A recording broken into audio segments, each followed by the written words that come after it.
just curious, World of Warcraft. The majestic kingdom of Harenia is a land of pleasantly passing springs, summers full of life, falls of agreeable rains, and perfectly predictable winters. It is in this idyllic land, in a completely welcoming village, surrounded by luscious fields of plenty, wherein resides a modest family with a small secret.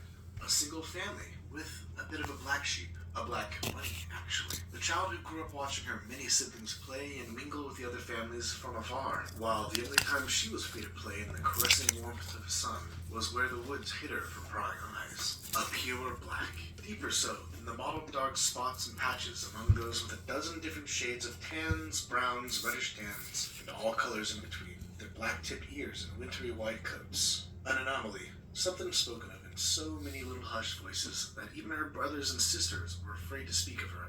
The other families either didn't know or turned away if they ever caught a glance of little black feet passing from the woods to the family home at the edge of the village. The pure blacks turned into spirits, they say, haunted by old ghosts and forced to atone, it is said. Taken, every one of them. Taken and never seen again many seasons ago. So long ago that not even the oldest of the litters can remember word from past generations of having known a pure black. Not a one has been seen since. And if the king of Harrenhal's Harren Guard would hear there's been a sighting, they turn up only to find it was rumors cast by superstitious villagers who've only heard the tales. All except for one family, who house a little ghost of their own. Ghosts indeed. She never feared such stories, not as a little lever, and certainly not now. Ever was there the near, yet distant pull towards something always unseen, something familiar, but distinctly unknown.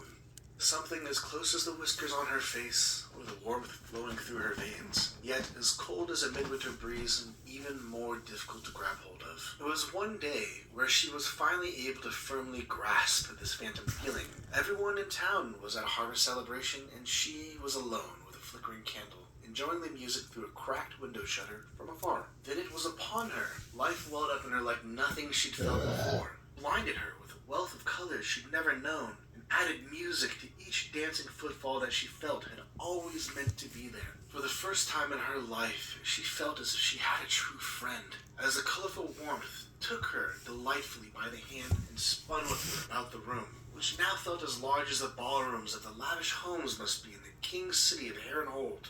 And then it stopped. Penelope's mother stood before the black hair in shock, alarmed, but also the deep unspoken despair that was hard to place. Penelope. Her name was spoken sharply, not loudly, but in a cutting way she'd never heard before, as if it were used to slice apart something that could never be put back together again. Around the two, alone in the house, was a mess. Belongings were littered about, scattered, as if a great wind had torn through the modest abode with an unguided force without care for such fragile little things. No, it can't be.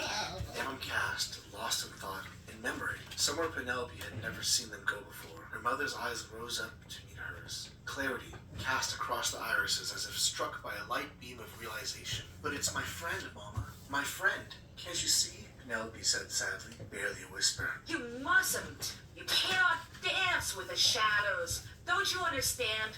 They will take you, just like your father. They came for him. Just like... As if remembering something, suddenly, the older Harrengon pushed aside the heavy family table without concern for it, and pried with purpose at a board until it released from the floor with a pop as it came from place. Furry hands shakily dove beneath the floor and emerged with a bundle of cloth. What once must have been a beautiful dress, Penelope realized, no longer white and its delicate frills worn from age and browned in the dust of years past. From within appeared the strangest amulet Penelope had ever seen. Upon a nondescript darkened chain was an almost heavy-looking round contraption, intersecting rings of different metals, forming an almost spherical ball. Wear it. You must wear it. Your father wore it and kept him safe. He told me, until they took him. It didn't make any sense. Penelope knew her father, the simple farmer, with his lopsided smile and casual ways. A hare who was well-regarded and hard-working, but more involved in smoking his pipe atop the stump at the end of the field each day than sharing more than a few words with anybody else. Before she knew it, there was a ball of metal nestled in her breast. Not as heavy as expected, but still carrying more weight than she'd ever bore before. It was there, that familiar yet distant feeling. The amulet felt like it too could hear the sounds, smell the scents, and wanted to dance with joy at the call of the beyond. But it was just a piece of metal on a chain. How? And then there was a darkness she never fathomed could possibly exist. The world entered a gray haze that seemed to stifle the colors of everything beautiful. Sitting in that gray was Penelope, and the necklace, the slight warmth to it somehow. Her mother seemed to relax, as if familiar with what had taken place. Her hands found firm perch on either of Penelope's shoulders. You must never take it off. Not ever. You must never speak of what you've done. And now, you must never leave this house. They'll take you, Penelope. They'll come for you. He was so beautiful. And they took him before I could even know his name. Then with a sudden shift in focus, I need to go finish with the celebration. Nothing can be out of place now. her mother's face gave a single twitch of weakness, the muscles in the cheeks of a tired face rippling beneath the fur. Before resolve won, she left the house quickly then, the door closing heavily behind her. It wasn't long after that Penelope LeBlanc left, with the moon still high and her friend at her side. There are places for them to play together, and answers to be found.